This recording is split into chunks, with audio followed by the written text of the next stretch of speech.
doing it straight away? This is the second time that we've had to shoot this intro and I'm still not up with it. Okay, hello everyone, my name is Jules Gill, this is Phil Chambers. We are WhatCulture WWE on your Saturday morning news team, and are you ready? Are you ready for the news time? Yes, we are finally. And on today's headlines, we have the fact that Matt Hardy and cheeky whippet Randy Orton might be getting a feud ongoing. We have a big match added to Super Showdown in Saudi Arabia. Quite an interesting one. We've got the NXT stars being told to stiffen it up in all the right places. A WWE backstage interviewer is leaving. And we've also got Andrade, who might be losing his championship because, shock horror, he decided to go out on a wellness policy violation. Indeed. But first, Bray Wyatt was on SmackDown, as was Hulk Hogan. And brilliant. I have a quote from this segment. Basically, Hulk Hogan was live via satellite. Couldn't even be bothered to show up. And he was talking about the NWO going into the Hall of Fame, and then he was asked about Goldberg versus Bray Wyatt and what Bray Wyatt should expect from Goldberg. And I have a quote from what Hulk Hogan was saying. And I'm just going to read it verbatim because it's ridiculous. Sure. So first of all, he was saying that he's felt the power of Bill Goldberg before. So there was that. That's a bit of a strange sentence, isn't it? And then he says, I've been around the WWE universe for just a little while. I've been in the back. I've felt that energy coming from under the door. I've felt the vibes coming from the dressing room. It's scary. It's so powerful. What goes on in the WWE dressing room that is so scary and powerful? That is that it comes through underneath the door. It's like a leaping, like a noxious fog that just like leaks through the door, and you inhale it, and you're like, oh, Bill Goldberg's powerful.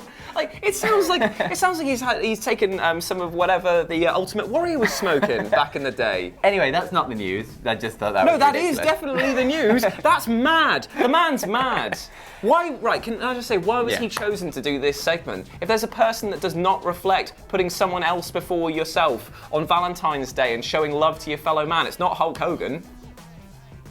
Carry on. Anyway, he said Bray Wyatt interrupted with an FFH segment, Firefly Funhouse, but in the NWO style logo, and he came out playing air guitar on his Universal title. Why wasn't it an inflatable guitar? It should have been. Yeah. And then he tore his jumper off. It was good stuff. But Hulk Hogan was basically saying, "You better try to survive, brother," against Goldberg. It was all a bit strange. I mean, if he was going to be honest about it, if he was going to be saying like, "Here's what you got to expect from Goldberg." A minute of him not being gassed. Like, that's it. It's a minute, a spear and a jackhammer. Don't get speared, don't get jackhammered, you'll be fine. Yeah. Be a door. You stand a more chance of doing more damage to him that way. Bray Wyatt said that he's been saying his prayers, he's been taking his vitamins. Amazing. And look what it got him. Got him the Universal Championship. And then Huskus came out, and I need to say this as well. He was asking what's going on, and Bray Wyatt was just saying he was just chatting with his good friend Hulk Hogan, two 5-star red hot hunks talking about muscles and stuff. Oh my God! What else is leaking under that door, mate? Bray Wyatt is brilliant. I tell you, it was pretty saucy for a start to the Saturday morning. Anyway, there's a bunch of NWO jokes. Yeah. And Hulk Hogan ended up saying, getting in the ring with Goldberg ain't no joke. And then Bray Wyatt basically said he doesn't need any luck because he's got the Fiend. And there's always room for one more. And he lifted up a picture and it had Hulk Hogan's face with the eyes crossed out. Ooh. So are they teasing a possible match between Hulk Hogan and the Fiend? Is this going to be a weird little run that Bray goes on where he goes through Goldberg at Super Showdown and then maybe gets Hogan at Mania? I don't want to see that. No, me neither. I really don't. I can't. The Goldberg match promises to be at least entertaining because the way that they booked it like MMA matches and they played it to Goldberg's strength. They don't go on too long. They absolutely batter piss out of each other. Short. It's just Super Showdown banter. That works Saudi well. Banter. But I don't think that Hulk Hogan, he won't accept anything less than either a fantastic squash match in his favour or a 30-minute slog where it exposes just an old man going, oh, this is the power of Hulkamania, brother. Yeah, the segment basically ended after he lifted up this little picture. Hulk Hogan just said, "See you in Tampa, brother," at the Hall of Fame. I'm sorry, the segment ended the moment they talked about leaking under the door. I know, and then Hogan just kind of stood up and wandered off. out of his live via satellite segment. I don't understand. Probably But anyway, weird little teasers from WWE. Please don't do The Fiend versus Hulk Hogan. Well, speaking about one legend to legend killer Randy Orton, you know that he's recently been quite unhinged. Obviously, Edge came back to massive pops. He did his Royal Rumble shtick, came back on Raw and he did that, and then Randy Orton came out and was like, "Oh, I'm sorry, I tried to throw you out," and blah blah blah blah blah. I hit you with a chair. Yeah, you're down. And Edge hasn't been on TV for 3 weeks now. Yep. Which is a real shame because everyone was expecting him to at least have a little bit more of a comeback since then. And then Matt Hardy came out and he's like, "What are you doing? What are you doing?" That's how he talks. Like that. "What are you doing? Stop it. Put the chair down, you freak. Oh, what are you doing?" And then Randy took the chair, did one-man concerto against him. Again, highlighting the fact that we should all be praying for Christian to come back to TV because one-man concerto is just not as entertaining as a two-man one. Anyway, long story short, Matt Hardy was meant to have been written off TV for that. That was meant to be his contract is coming up to expire on the 1st of March of this year. So his tenure with the WWE was being put into question. And everyone was that was him off, just like written off TV, and it was great. That's why it was so emotional, because he was saying about how he understands how it is to have his legacy or legacies taken away from him by force. And he was basically like, "Randy, stop it, you're gonna kill me too." But then apparently, according to Ryan Satin, the gimmick got over so well in the back that he's been asked to come back again and do a match against Randy Orton. It's gonna be a no-holds-barred match next week. Now, this raises a few questions, because it was a perfect send-off. Yeah. Like, you're always meant to go out on your back. Is this going to further anything that we didn't already know? Is this actually just dragging out the "why did you do it, Randy" thing to beyond its not natural conclusion? Yeah. But it also makes Edge look really weak. Now, I know that Edge has, he's got severe neck stuff. Injury issues. Yeah, I totally understand that. But this is basically just going, "Oh, you received the same punishment as Edge did, and you're back next week, and you're challenging me to a no-holds-barred match." I'm sorry if this is boring you, but it's like it's just one of those things where I'm like, okay, why are you booking Edge to make Edge is the bigger superstar here? Yeah, I don't know. At least we get one more Matt Hardy match in WWE out of it. If that's sort of an extra send-off, it would be quite nice for him, but. Yeah, it's fine. I get what you're saying. And also, it throws a massive spanner in the works for other companies, which might also be the real reason why he's had his contract sort of semi-extended here. Because there's been rumours floating around for a long time now that the Dark Order's leader was going to be revealed to be Matt Hardy. And it makes a ton of sense that, broken Matt Hardy works really well with this sort of dark and deceiving people. And he's been tweeting PCO back and forth saying that they could make stupid money. There was a lot of hints saying that he was going to PCO in a title feud would be amazing. It would be brilliant. It'd be interesting. It's whether they can keep the Dark Order relevant, because they're struggling to do that at the minute. Oh, they really that are. long until they can get Matt Hardy, and then that would probably be the incentive to actually make the Dark Order good again. It reminds me so much of Aces and Eights from TNA. Yeah. A completely different vibe, but it was just that whole teasing the real leader, and you got to the point a little bit too long. And it did, because they were like, "Here's the leader, and now here's the real leader," and it was don't do that again with the Dark Order. Don't be like, "Oh crap, the guy that we wanted is out." Yeah. I don't know. It's Hornswoggle. Hornswoggle's always the answer to these things, isn't he? Yeah, always. Always. He's the secret GM as well. Yeah. Speaking of Hornswoggle, not speaking of Hornswoggle at all. I was about to say that's a brand new news story that I've not heard of. SmackDown, more SmackDown news. It started the show with a moment of bliss. Carmella was on it, talking about being the #1 contender for Bayley and how their friendship had ended and things like that. Basically broke down to Carmella challenging Bayley right now to a match for the Women's Championship. Bayley cheated to win the match, had her hands on the ropes during a pin. And then after the match, Naomi and Carmella started beating down. They did. Bayley. Now, this angered Bayley. She went backstage and said that the next time that she defends her title will be at Super Showdown in Saudi Arabia. So we are 100% getting another women's match in Saudi Arabia. And this time, it's actually for a championship. That's a big step forward. This is a big step forward, yeah.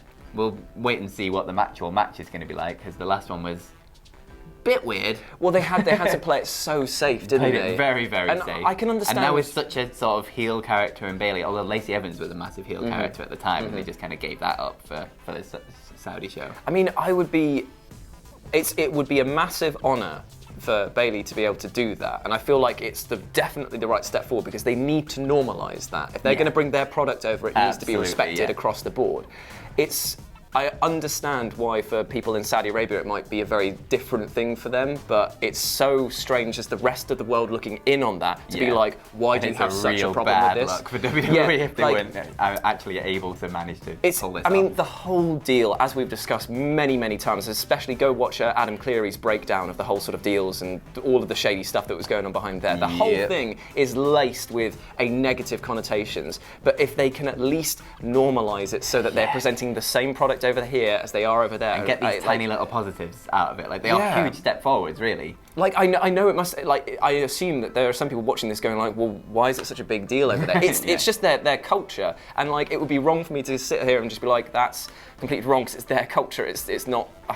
But my views on that versus their views on it is totally like, just let them wrestle at least. Of course. Like, I mean, it's the last problem that you've got to sort out in your very interesting country. But it's a good step in the right direction, and it's a championship match, which is good as well. And the opponent for it is going to be decided next week on SmackDown. It's going to be Naomi versus Carmella for the #1 contendership, and the winner of that match will then take on Bayley in Saudi Arabia. I actually quite liked how they led into it a little bit, because you had Naomi being kicked into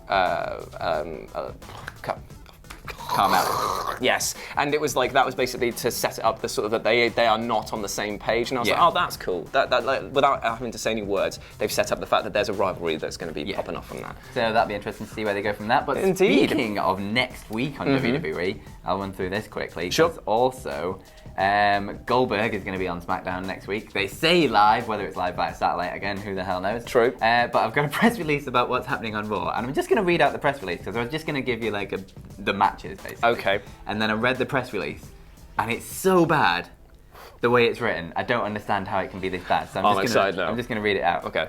Basically, it's Rusev and Humberto Carrillo set to battle Bobby Lashley and Angel Garza.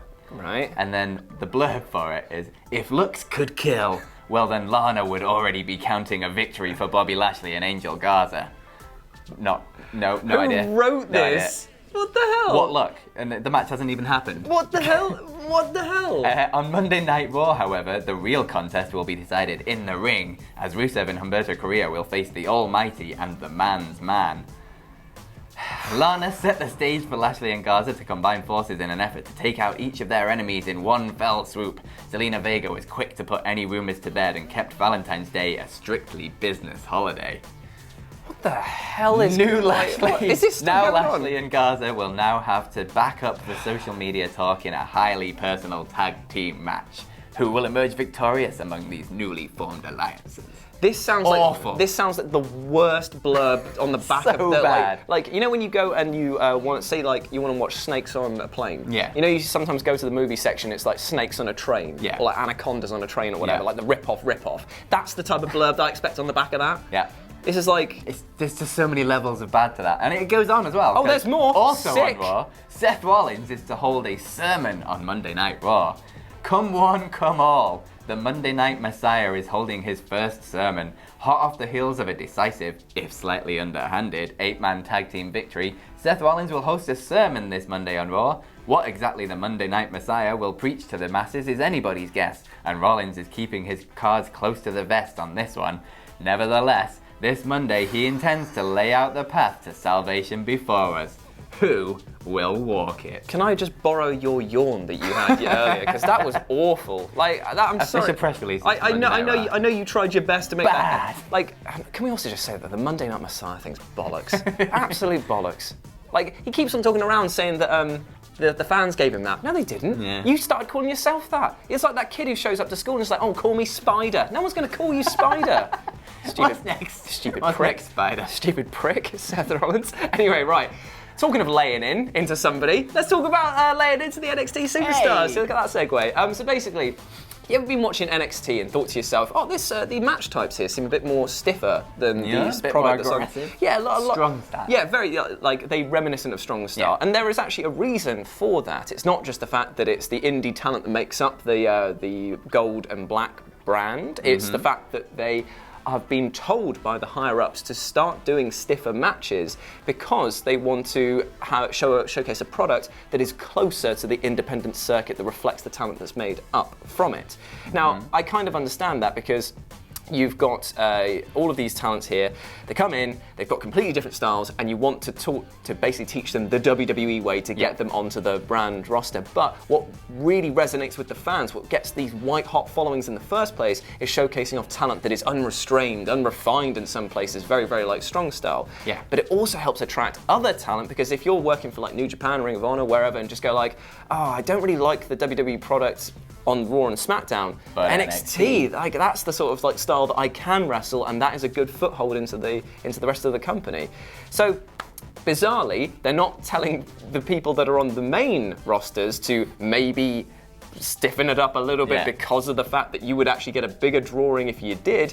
They're saying no, do that down in NXT and then unlearn all of that and then be safe. That's the weirdest thing about this, is the point of NXT. Still, even though it's got its own TV show, it's still a feeder to Raw and SmackDown. This is still like training people the WWE style, training people how to be megastars on Raw and SmackDown.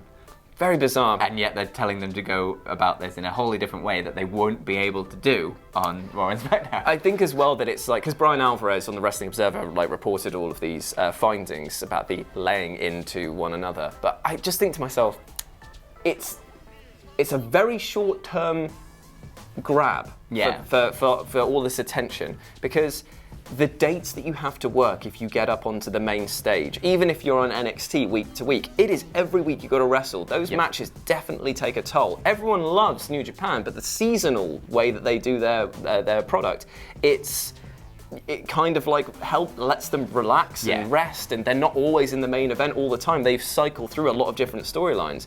But here it's kind of like, if you are in a program, you're going to be there every week, and you are going to need to deliver a 20-minute match sometimes. And you've got to lay it in. And you've got to do it strong style. I mean, not for me. Yeah, there we go. You know what else the WWE isn't for? What? Cathy Kelley. Oh yeah, she's out. She is leaving WWE. I've got the statement that she put out here. And she put this out on Instagram. I've typed out and deleted this about 20 times over the past few days, still unsure what to write. I have come to the decision to leave WWE, with Sunday's NXT TakeOver being my last day. If you know me, you know this was more than a job. You know how much I loved it and how difficult this decision was. But sometimes, in order to have room for growth, you have to step away. I am so thankful for getting to live out a crazy dream the past 4 years. Thank you to the WWE digital team for being a platform that never stifled creativity. Thank you to Stephanie McMahon for being a mentor and inspiration in every way. Thank you to Triple H for heading up the best wrestling show currently on TV and letting me be a part of it. And thank you to everyone who has supported me, whether it's watching a video I've done or sending a tweet of encouragement. Words cannot begin to express how much it means. I'm not sure where my next chapter will take me, but I am damn excited for it, and I promise this isn't a goodbye, it's just a see you later. Now that was lovely. What a great way to kiss ass as you're on your way out of the company. No, I don't mean it in a cynical way. It's just it's the best thing you can possibly do. Make sure you've got friends in the company as you leave. That's the best way of doing stuff.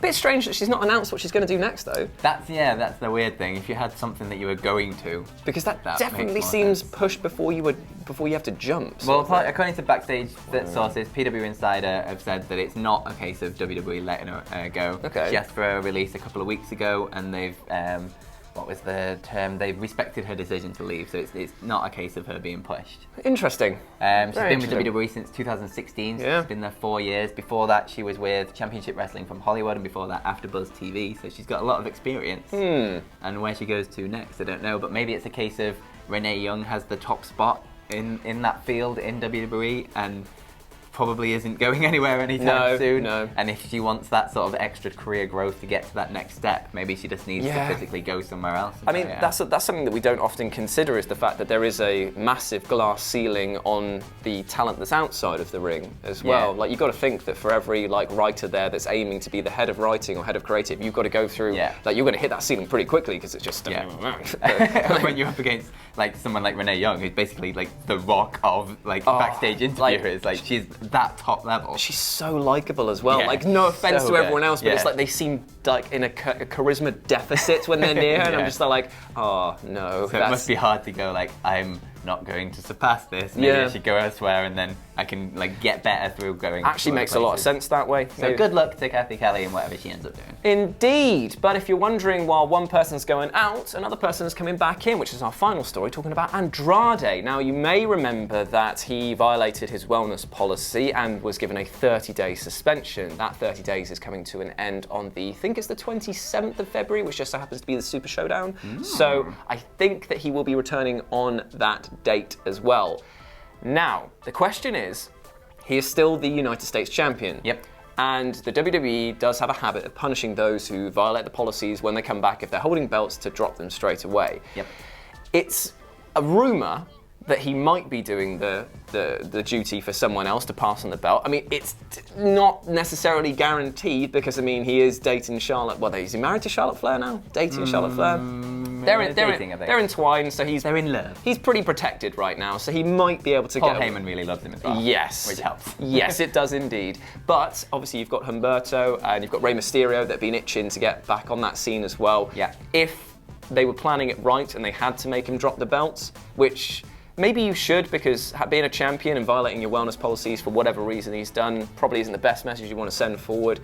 I would say that probably give it to Rey, because it puts all of the attention back on that. He is still the global megastar that he knows he is, and having him carry the championship, elevate it up, go towards WrestleMania, lose it to someone new. Yeah. Make a new star on the stage. Makes sense. As much as this whole storyline feels like Vince McMahon just going, who's another Mexican we can put in his place? Angel Garza, that'll be fine. Yeah. I do actually really like it as a thing. Like those four with Humberto Carrillo like worked really, really well together. So maybe if there's a way of getting it off Andrade for a bit and extending this to Mania and maybe having that fatal four-way between them all at Mania for the title, that'd be really good. I've always really liked the fact that this is the one time where WWE on-the-nose storytelling's actually worked out really well, because they have stated it's like, you are not representing like what we want to represent for our people, and it's just like, it feels like that's Ray's really just good. there like, give me these guys as well. I will make stars out of these guys. Just let me face He's them. basically gone up to Vince McMahon and been like, you've been spending the last like 12 to 15 years trying to make a new me. Well, let me have these three and I'll make you three of them. Like, it's just like, I think it's a great idea that he's doing there. So